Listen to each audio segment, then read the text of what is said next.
નમસ્કાર, મંતવ્ય ન્યૂઝમાં આપનું સ્વાગત છે ને હું છું આપની સાથે હિરલ। સમાચારની શરૂઆત કરીએ રાજકોટથી।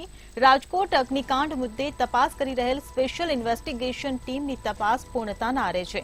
20મી જૂન સુધીમાં રિપોર્ટ રજૂ કરવાની ડેડલાઇન છે, ત્યારે હજી પણ 5-6 અધિકારીઓના નિવેદન નોંધવાના બાકી છે।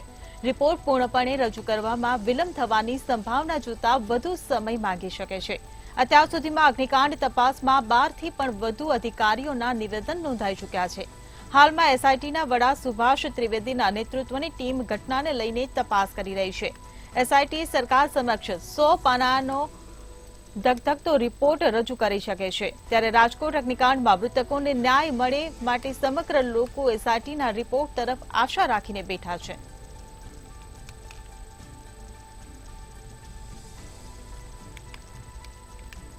રાજકોટ અગ્નિકાંડ મુદ્દે એસઆઈટીની તપાસની કાર્યવાહી હવે પૂર્ણતાના આરે છે, ત્યારે હજી 5 અધિકારીઓના નિવેદન નોંધવાના હજી પણ બાકી છે।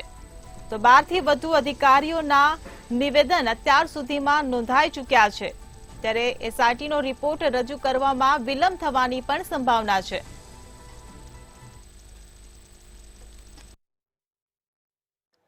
જે બિલકુલ રાજકોટ અગ્નિકાંડની તપાસ કરી રહેલી સુભાષ ત્રિવેદીના અધ્યક્ષતામાં બનેલી સ્પેશિયલ ઇન્વેસ્ટિગેશન ટીમ એટલે કે એસઆઈટી દ્વારા આજે જે રિપોર્ટ સુપ્રત કરવાનો હતો તેની સમય મર્યાદા લંબાઈ શકે તેવી પરિસ્થિતિનું નિર્માણ થયું છે। જોકે હજુ પણ 3 દિવસ આ રિપોર્ટ લેટ સરકારને પહોંચે તેવી પરિસ્થિતિ ઊભી થઈ છે। જોકે સૂત્રો તરફથી એવી હકીકત જાણવા મળી છે કે આ ઘટનાની અંદર જે અન્ય અધિકારીઓ છે તેમના નિવેદનો પણ લેવામાં આવી શકે છે। જોકે આ કાંડ જે બન્યો તેમાં પૂર્વ અધિકારી અને પૂર્વ રાજકીય નેતા કોઈ પણ હોય તો તેના ઉપર પણ આંગળી ચીંધાઈ શકે છે। જોકે રાજ્ય સરકારે આ ઘટનામાં સહેજ પણ બાંધછોડ કરવા માટે સંમત નથી અને જે દોષિત હશે તેને કડકમાં કડક સજા કરવામાં આવશે તેવી જાહેરાત પણ સરકાર તરફથી કરવામાં આવી છે। એટલે કે આ ઘટનાની અંદર જે પણ સંડોવાયા છે તેમના સામે ટૂંક સમયમાં સસ્પેન્ડ સુધીના અથવા તો તેનાથી ઉપરના આકરા પગલા લેવાની સરકાર સત્તાવાર જાહેરાત કરે તેવી સ્થિતિ છે। જો કે સૂત્રોનું માનીએ તો આ ઘટનાની અંદર એસઆઈટી જે તપાસ કરી રહી છે તેમાં 100 થી વધુ પાનાનો એક રિપોર્ટ જેની અંદર સીટે તમામ બાબતો પણ નોંધી છે અને આવું ન થાય ભવિષ્યમાં માટે શું કરવું, આગોતરા પગલા શું લેવા તેની પણ સૂચનો કર્યા છે અને તે રિપોર્ટ સરકારને સુપ્રત કરવામાં આવશે। અગ્નિકાંડમાં સંડોવાયેલા જે શંકાના દાયરામાં છે તેવા અધિકારીઓ સામે પણ કાર્યવાહી ટૂંક સમયમાં થઈ શકે છે। એટલે આમ એસઆઈટી અત્યારે આજે એની સમય મર્યાદા પૂર્ણ થઈ ગઈ હતી, પરંતુ કેટલાક નિવેદનો અને આ બાબતની કેટલીક આનુષંગિક કામગીરી બાકી હોવાના કારણે આ રિપોર્ટ હજુ પણ 3 દિવસ પાછો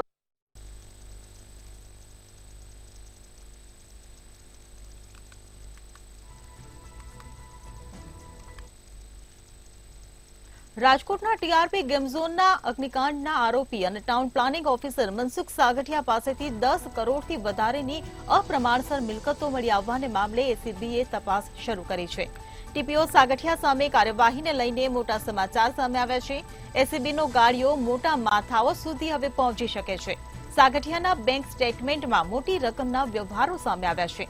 એસીબીની તપાસમાં નિવૃત્ત અધિકારી સાથે વ્યવહારો હોવાનું પણ સામે આવ્યું છે। તો રાજકોટના ટીઆરપી ગેમ ઝોન મામલે સીટની તપાસ હવે પૂર્ણતાના આરે। ટીઆરપી ગેમ ઝોન અગ્નિકાંડ મામલે નવા ખુલાસાઓ છે તે સામે આવી રહ્યા છે, ત્યારે વધુ એક ખુલાસો છે તે સામે આવ્યો છે। આરોપી એમડી સાગઠિયા છે તેનું બેંક એકાઉન્ટનું જે સ્ટેટમેન્ટ છે તે એસીબી સુધી પહોંચ્યું છે અને એસીબી તેની ઝીણવટ તપાસ છે તે કરી રહ્યું છે। ચોક્કસથી એક સવાલ ક્યાંક ઊભો થઈ રહ્યો છે કે આ જે બેંક સ્ટેટમેન્ટમાં કયા એવા મોટા માથાઓના નામ છે તેને ક્યાંક સામે આવવા જોઈએ, આવા સવાલો ક્યાંક ઊભા થઈ રહ્યા છે। ત્યારે ચોક્કસથી એવું કહી શકાય કે આ બેંક સ્ટેટમેન્ટની એન્ટ્રીમાં અનેક મોટા માથાઓ એટલે કે આ જે બિલ્ડરોના નામ છે, એટલે કે રાજકોટના ખૂબ જ જાણીતા બિલ્ડરોના નામ ક્યાંક આમાં સામેલ છે। એટલે કે આ સ્ટેટમેન્ટમાં મોટી નાણાકીય રકમની જે એન્ટ્રી છે તે ક્યાંક દેખાડી રહી છે અને આના જ કારણે એસીબી હવે આ બિલ્ડરોની પૂછપરછ કરી શકે એમ છે। ચોક્કસથી મોટો સવાલ ક્યાંક ઊભો થઈ રહ્યો છે કે લાંબા સમયથી આ બિલ્ડરોને પણ ખ્યાલ હતો કે જે સાગઠિયા છે તે લાંચ રહે છે, છતાંય એમાંથી કોઈ એક બિલ્ડર છે તે સરકાર સુધી આ વાત પહોંચાડી નહીં. આ એક સવાલ પણ ક્યાંક ઊભો થઈ રહ્યો છે. ત્યારે આ જે સ્ટેટમેન્ટ સામે આવ્યું છે, આ સ્ટેટમેન્ટમાં અનેક નામો છે તે સામે આવ્યા છે. અનેક જે બિલ્ડરોએ નાણાકીય વ્યવહારો સાગઠિયા સાથે કર્યા છે, ત્યારે એક એકની પૂછપરછ પણ કરવામાં આવશે.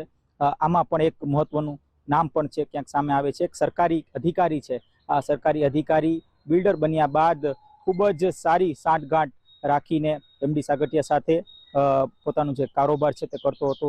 આવી પણ એસીબીને મળી છે. એટલે કે અનેક ચોંકાવનારો ખુલાસો થઈ શકે છે આગામી સમયમાં. ત્યારે આ બિલ્ડર ની ક્યાંક કરવામાં આવશે. એટલે કે આવા અનેક બિલ્ડરો છે કે જેઓની પૂછપરછ એસીબી તરફથી થઈ શકશે. કારણ કે લાંબા સમયથી જે એમડી સાગઠિયા છે તે આ બિલ્ડર લોબી સાથે સંકળાયેલો હતો. ખૂબ સારો સંપર્ક રાખતો હતો અને આ સંપર્કમાં તે અનેક નાણાકીય વ્યવહારો કરતો હતો અને ખાસ તો આ બિલ્ડરોના કામ પણ તે કરી આપતો હતો. આવી વિગતો એસીબીને મળી છે. એટલે કે એક બાદ એક ઝીણવટ તપાસ બાદ અનેક જે ખુલાસાઓ થઈ રહ્યા છે.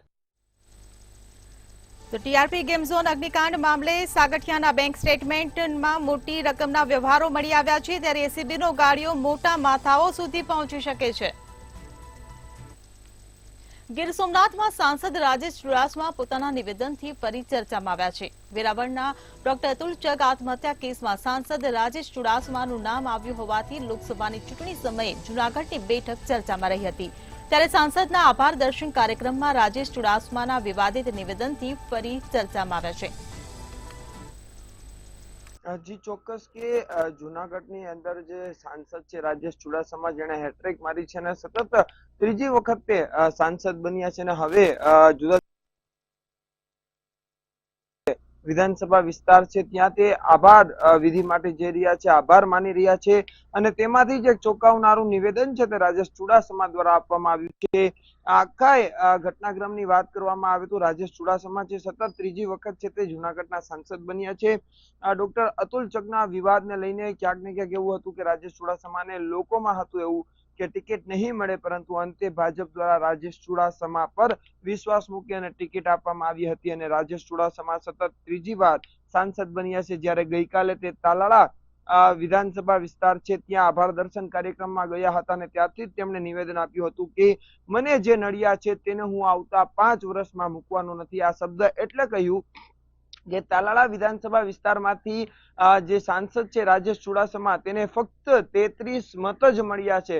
એટલે તેમણે એવો પણ ઉલ્લેખ કર્યો છે કે મને જે નડિયા છે તેને હું આવતા 5 વર્ષમાં નથી મૂકવાનો અને ભાજપ કંઈ કરે એ પહેલા તો હું જ કરી બતાવીશ, એવું એક નિવેદન આપતા હાલ રાજકીય વર્તુળમાં ખળભળાટ મચી જવા પામી છે. ભાજપ હિસાબ કરે કે ન કરે પણ હું તો હિસાબ કરીશ, તેવું પણ એક નિવેદન આપવામાં આવ્યું છે. મારા પત્રથી અધિકારીઓની બદલી થઈ જાય છે, મને હરાવવા માટે ઘણા પરિબળો છે તે કામ કરતા હતા, તેવું પણ રાજેશ ચુડાસમાએ તેના નિવેદનમાં કહ્યું. એટલે ચોક્કસથી કહી શકાય કે આ નિવેદન પરથી એટલું ચોક્કસ માની શકાય કે ભાજપના જે કાર્યકર્તાઓ અને નેતાઓ છે તે રાજેશ ચુડાસમાને હરાવવા માંગતા હતા. તેમના નિવેદન પરથી એવું અનુમાન લગાવી શકાય. પરંતુ આ નિશાન કોને જે સાંધી અને ટાંક્યું હતું તે હજુ સુધી ખબર નથી પડી. પરંતુ ચોક્કસથી કહી શકાય કે રાજેશ ચુડાસમાએ જે આ નિવેદન આપ્યું છે કે મને જે નડિયા છે તેને હું આવતા 5 વર્ષમાં મૂકવાનો નથી, તેવા નિવેદનથી હાલ ખળભળાટ મચી જવા પામી છે. એટલે જે સાંસદ બન્યા બાદ જે તાલાળામાં પ્રથમવાર જે આભાર દર્શન કાર્યક્રમમાં ગયા હતા અને ત્યાંથી આ નિવેદન રાજેશ ચુડાસમા દ્વારા આપવામાં આવ્યું છે અને ટોક ઓફ ધ ટાઉન આ નિવેદન બન્યું છે. જી જૂનાગઢના સાંસદ રાજેશ ચુડાસમાનું નિવેદન સામે આવ્યું છે, જેને લઈને રાજકીય હડકંપ મચ્યો છે. રાજ્યના દરેક જિલ્લામાંથી ખોરાકમાં અખાદ્ય વસ્તુઓ, જીવાતો અને એટલું જ નહીં માનવ અંગો પણ નીકળી રહ્યા છે. ગઈકાલે જામનગરમાં વેફરમાંથી દેડકો નીકળ્યો તો આજે અમદાવાદમાં સાંભરમાંથી ઉંદરનું બચ્ચું નીકળ્યું અને એટલું જ નહીં આઈસ્ક્રીમમાંથી માનવ અંગ આંગળી પણ નીકળી હતી. આવી ઘટનાઓ વારંવાર બને છે, છતાં જાણે ફૂડ વિભાગ ઘોર નિંદ્રામાં હોય તેવું લાગી રહ્યું છે. કોઈ ઠોસ કાર્યવાહી નથી કરાતી. લોકોના સ્વાસ્થ્ય સાથે આખરે ચેડા ક્યાં સુધી થતા રહેશે? જી બિલકુલથી જો વાત કરવામાં આવે તો રાજકોટ બાદ અમદાવાદના પણ નિકોલ વિસ્તારમાં રેસ્ટોરન્ટમાંથી જે ઉંદર છે તે ઉંદર નીકળ્યો છે તેવી ઘટના છે, તેવી ઘટના સામે આવી છે. જો વાત કરવામાં આવે તો નિકોલ વિસ્તારમાં જે સાઉથ ઇન્ડિયન રેસ્ટોરન્ટ છે, દેવી રેસ્ટોરન્ટ છે, તે દેવી રેસ્ટોરન્ટના સંભારમાંથી જે ઉંદર છે, ઉંદર મળી આવ્યો હતો. ત્યારબાદ ગ્રાહકે જે હોટલના જે સંચાલક છે, હોટલના જે માલિક છે, તેમને કમ્પ્લેન કરવામાં આવી હતી અને હોટલના માલિક દ્વારા જે માફી છે તે માફી માંગવામાં આવી હતી. પરંતુ ત્યારબાદ અમદાવાદ મ્યુનિસિપલ કોર્પોરેશનનું તંત્ર છે તે તંત્ર ક્યાંક ને ક્યાંક એક્ટિવ થયું હતું ને તેનું જે રસોડું છે તે રસોડું સીલ કરી દેવામાં આવ્યું હતું. એટલે કહી શકાય કે જ્યારે પણ રેસ્ટોરન્ટ અથવા હોટલની અંદર વંદા અથવા તો કોઈ અન્ય જીવાત છે તે જીવાત મળી આવે છે, ત્યારબાદ જ જે કોર્પોરેશન અથવા તો સત્તાધીશો છે તે ક્યાંક ને ક્યાંક હરકતમાં આવતા હોય તેવું સ્પષ્ટપણે લાગી રહ્યું છે. માત્ર નજીવો દંડ અથવા હોટલ છે, હોટલ અથવા સીલ કરી દેવામાં આવે છે અથવા તો ક્યાંક ને ક્યાંક જે નજીવો તે દંડ કરીને ક્યાંક ને ક્યાંક જે કોર્પોરેશનના જે અધિકારીઓ છે તે ક્યાંક ને ક્યાંક સાંત્વના છે તે પાઠવી દેતા હોય છે. પરંતુ જે પ્રમાણે લોકોના આરોગ્ય સાથે ક્યાંક ને ક્યાંક છેતરપિંડી અથવા તો જે તેમના જે આરોગ્ય છે તેમની સાથે ક્યાંક ને ક્યાંક જે ના ચલાવી લેવાય તેવી ભૂલ છે, તેવી ભૂલો સામે આવતી હોય છે. અમદાવાદના અગાઉ પણ એક રેસ્ટોરન્ટમાં વેજ ઓર્ડર કર્યો હતો અને ત્યારબાદ નોનવેજ છે તે નોનવેજ પીરસવામાં આવ્યું. ત્યારબાદ ગ્રાહકે ક્યાંક ને ક્યાંક ગોબાળો કરતા જે રેસ્ટોરન્ટ સંચાલક છે તેના દ્વારા માફી પણ માંગવામાં આવી હતી. એટલે કહી શકાય કે આરોગ્ય તંત્રએ પણ ક્યાંક ને ક્યાંક જે નિયમિત રીતે હોટલ અને રેસ્ટોરન્ટ છે તેમના રસોડાનું ચેકિંગ છે તે ચેકિંગ કરવું ફરજિયાતપણે કરવું જોઈએ. જી. ખોરાકમાં અખાદ્ય ચીજવસ્તુ અને જીવાતો નીકળવાનો સિલસિલો હજી પણ યથાવત જોવા મળી રહ્યો છે, ત્યારે ખોરાક જ ખતરનાક બન્યો છે. રાજ્યમાં છેલ્લા કેટલાય સમયથી વિવિધ વિસ્તારોમાં ડ્રગ્સ મળી આવવાના સમાચાર મળી રહ્યા છે. ત્યારે કચ્છના ક્રિક વિસ્તારમાંથી 150 કરોડનું ડ્રગ્સ બીએસએફની ટીમે પકડી પાડ્યું છે, જેમાં સિન્થેટિક, હેરોઇન, ચરસ જેવા અલગ અલગ પ્રકારના પેકેટો મળી આવ્યા છે. જ્યારે બીએસએફના જવાનો ક્રિક બોર્ડર પર સર્ચ ઓપરેશન કરી રહ્યા હતા તે દરમિયાન ડ્રગ્સ મળી આવ્યાની ચોંકાવનારી વિગત સામે આવી છે. કચ્છના દરિયાઈ કાંઠેથી ડ્રગ્સના પેકેટ મળી આવવાનો સિલસિલો છે તે યથાવત છે. મહત્વની બાબત એ છે કે માંડવી, જખો અને ખાસ કરીને જે ખાડી વિસ્તાર છે ત્યાંથી ચરસના પેકેટ મળી આવ્યા છે. હાલ ખાસ કરીને વાત કરવામાં આવે તો જે બીએસએફ દ્વારા આજે ક્રિક વિસ્તારમાંથી જે સર્ચ ઓપરેશન હાથ ધરવામાં આવ્યું હતું. આ સર્ચ ઓપરેશન દરમિયાન 150થી વધુ છે તે ચરસના પેકેટ મળી આવ્યા છે. અંદાજિત કિંમત છે તે 150 કરોડથી પણ વધારે આંકવામાં આવી રહી છે. આ મામલે વાત કરવામાં આવે તો જખોઈ ત્યાં યક્ષ મંદિર છે ત્યાં પણ હાલ ડ્રગ્સના પેકેટ છે તે મળી આવ્યા છે. એક કોથળો છે તેનામાંથી એક અલગ અલગ પ્રકારના જે ચરસના પેકેટ છે તે મળી આવ્યા છે. આ સમગ્ર પેકેટ ઉપર છે તે અફઘાનનો સિમ્બોલ હોય તેવું સામે આવ્યું છે. મહત્વની બાબત એ પણ છે કે હાલ આ જે કચ્છના દરિયાઈ વિસ્તાર છે ત્યાં ભરતી આવે છે, તેમાં ભરતી ઓટમાં ક્યાંક ને ક્યાંક આ ચરસના પેકેટો છે તે તણાઈને આવે છે. તો સૂત્રોમાંથી જાણવા મળ્યા એ મુજબ આ સમગ્ર બાબત પાછળ ઈરાન અને અફઘાનના જે ડ્રગ્સ માફિયા છે તેમની ક્યાંક ને ક્યાંક લિંક જોડાયેલી હોઈ શકે તેવું પણ સામે આવ્યું છે. મહત્વની બાબત એક છે કે 8 જૂનથી કરીને અત્યાર સુધી 300થી વધુ ચરસના અલગ અલગ પેકેટો છે તે મળી આવ્યા છે. ત્યારે આજે ફરી પાછા ક્રિક વિસ્તારમાંથી બીએસએફની જે સર્ચ ઓપરેશન હતું તેનામાં સિન્થેટિક, હેરોઇન તેમજ ચરસના અલગ અલગ પેકેટો છે 150થી વધારે આ પેકેટો છે તે હાલ મળી આવ્યા છે. આ સમગ્ર મામલે ગુજરાત ગૃહ વિભાગ પણ હાલ સર્ચ ઓપરેશનમાં જોડાયું છે. હાલ મહત્વની બાબત એ કોઠારા પોલીસ, મરીન પોલીસ અને બીએસએફની આ જે સર્ચ ઓપરેશન છે તેનામાં દરરોજની વાત કરવામાં આવે તો ચરસના પેકેટો મળી આવવાનો સિલસિલો છે તે હાલ યથાવત રહ્યો છે. કચ્છના ક્રિક વિસ્તારમાંથી બીએસએફની ટીમે 150 કરોડનું ડ્રગ્સ ઝડપ્યું છે. મહેસાણા જિલ્લાના ઊંઝા તાલુકામાં આવેલા ભુણાવ ગામની પ્રાથમિક શાળા વિવાદમાં સપડાઈ છે. બિસ્માર્ક બનેલી ભુણાવ પ્રાથમિક શાળામાં રિપેરિંગ કામ ચાલી રહ્યું છે, ત્યારે શાળામાં રિપેરિંગ કામ ચાલતા બિસ્માર્ક થયેલા રૂમમાં બાળકોને બેસાડતા વિવાદ સર્જાયો છે.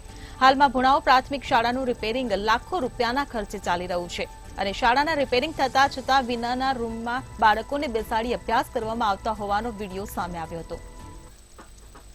મહેસાણા જિલ્લાના ઊંઝા તાલુકામાં આવેલા ભુણાવ ગામની પ્રાથમિક શાળા વિવાદમાં સપડાઈ છે. બિસ્માર બનેલા ભુણાવ પ્રાથમિક શાળાના રિપેરિંગ કામ ચાલી રહ્યું છે, ત્યારે શાળામાં રિપેરિંગ ચાલતા બિસ્માર થયેલા રૂમોમાં બાળકોને બેસાડતા વિવાદ સર્જાયો હતો અને હાલ ભુણાવ પ્રાથમિક શાળાનું રિપેરિંગ લાખો રૂપિયાના ખર્ચે ચાલી રહ્યું છે અને શાળાના રિપેરિંગ છત વિનાના રૂમોમાં બાળકોને બેસાડી અભ્યાસ કરવામાં આવતો હોવાનો વિડીયો સામે આવ્યો હતો અને શાળામાં ચાલતી પોલમ પોલ એ વિડીયોએ પોલ ખોલી છે અને જીવના જોખમે ભયના ઓથા હેઠળ બાળકો અભ્યાસ માટે બેસાડ્યા હતા અને તો વળી બાળકો સાથે બેઠેલા શિક્ષકો બાળકોને ભણાવવાને બદલે મોબાઈલમાં વ્યસ્ત દેખાઈ રહ્યા છે અને મોબાઈલમાં વ્યસ્ત નજરે પડે છે અને આથી મોબાઈલમાં મસ્ત રહેલા શિક્ષકોને પણ શિક્ષણ કાર્યની જવાબદારી સામે એક સવાલ ઉભો થાય છે અને આ ઊંઝા તાલુકાના ભુણાવ ગામની પ્રાથમિક શાળાના શિક્ષકો સામે તેમની કામગીરી સામે સવાલો ઉભા થાય છે અને મહેસાણા જિલ્લા પ્રાથમિક શિક્ષણ વિભાગ કામગીરી પણ શંકાના ઘેરામાં આવી છે. જર્જરિત શાળામાં બાળકોને અભ્યાસ માટે બેસાડાતા શિક્ષણ વિભાગની લાલિયાવાડી સામે આવી છે. મહેસાણા ઊંઝાની ભુણાવ પ્રાથમિક શાળા બિસ્માર્ક હાલતમાં જોવા મળી રહી છે, જેનો વિડીયો પણ સોશિયલ મીડિયામાં વાયરલ થઈ રહ્યો છે. છત વિનાની શાળામાં ભણવા માટે બાળકો મજબૂર બન્યા છે.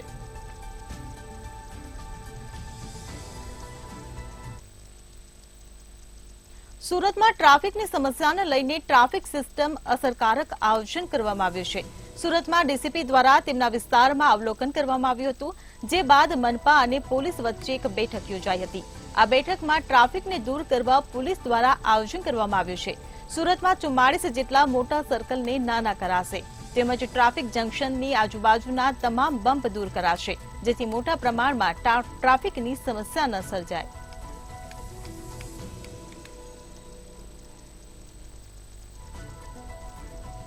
ટ્રાફિક સિસ્ટમની નવી સ્ટ્રેટેજી જે બિલકુલથી સુરત શહેર દિવસે ને દિવસે વિકસી રહ્યું છે. વિકસતા સુરતમાં દિવસે ને દિવસે ટ્રાફિક જામની અનેક જગ્યાએ સમસ્યાઓ થતી હતી. સુરત શહેરમાં જે પ્રકારે આ ટ્રાફિક જામ જે પણ જગ્યાએ થતો હતો તે તમામ જગ્યાના સર્વે કરવામાં આવ્યા.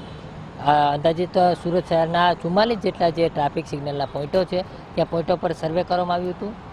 જોકે હાલ સુરત પોલીસ દ્વારા એક નવતર પ્રયોગ હાથ ધરવામાં આવ્યો છે અને તેમાં મહદઅંશે પોલીસને સફળતા પણ મળી છે. ખાસ કરીને સુરત શહેરના તમામ જે સિગ્નલો છે તમામ પોઈન્ટો પર ટ્રાફિક દ્વારા સિગ્નલ લગાવવામાં આવ્યું છે અને આ સિગ્નલમાં લોકો આપમેળે પાલન કરતા થયા છે.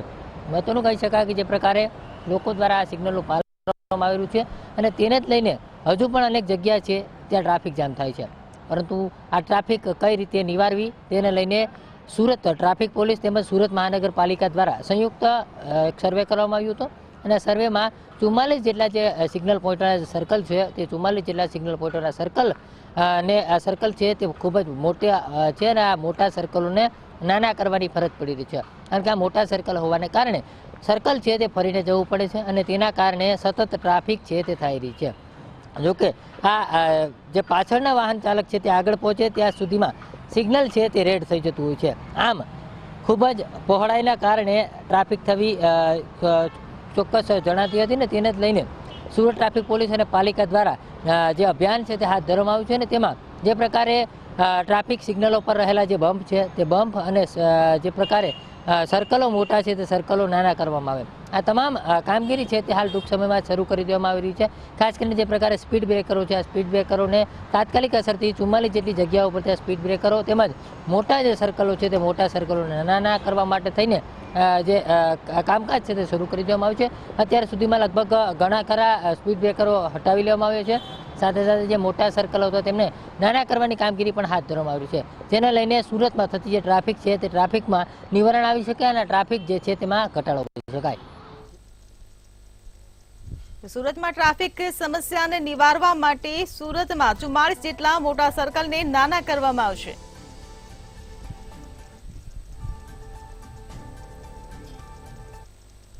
જામનગરના સોનલ નગરમાં મોટા પાયે દબાણો દૂર કરવામાં આવ્યા હતા, જેમાં સોનલ નગરમાં મંદિર અને સમાધિનું ડિમોલિશન કરવામાં આવ્યું હતું. તેમજ રાત્રિના સમયે પોલીસ બંદોબસ્ત સાથે રાખીને તંત્રએ દબાણ દૂર કરતા વચ્ચે આવતા ધાર્મિક સ્થળોનું પણ દબાણ દૂર કર્યું હતું, જેમાં હનુમાનજી મંદિરને પણ તોડી પાડવામાં આવ્યું હતું.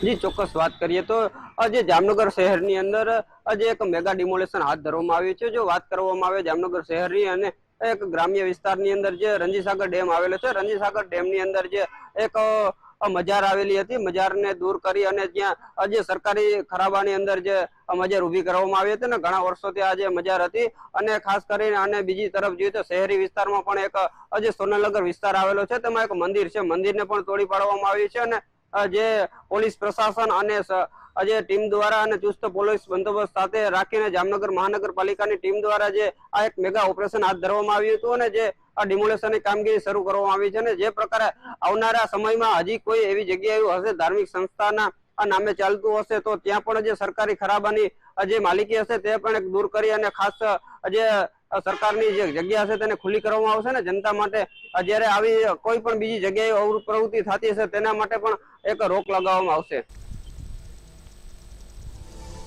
તો જામનગરમાં ગેરકાયદેસર દબાણો દૂર કરવામાં આવ્યા, જેને લઈને મંદિર અને સમાધિનું પણ ડિમોલેશન કરવામાં આવ્યું. તો હનુમાનજી મંદિર પણ તોડી પાડવામાં આવ્યું. ત્યારે મનપાએ સોનલનગરમાં મોટા પાયે દબાણો દૂર કર્યા. ત્યારે પોલીસ બંદોબસ્ત સાથે દબાણ દૂર કરવામાં આવ્યા. રાત્રિના સમયે દબાણો દૂર કરવામાં આવ્યા.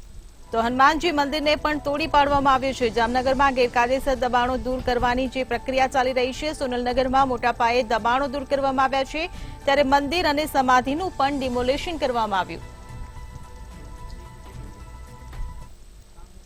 હાલ સિટી લાઈવમાં બસ આટલું જ. વધુ સમાચાર માટે જોતા રહો મંતવ્ય ન્યૂઝ. નમસ્કાર.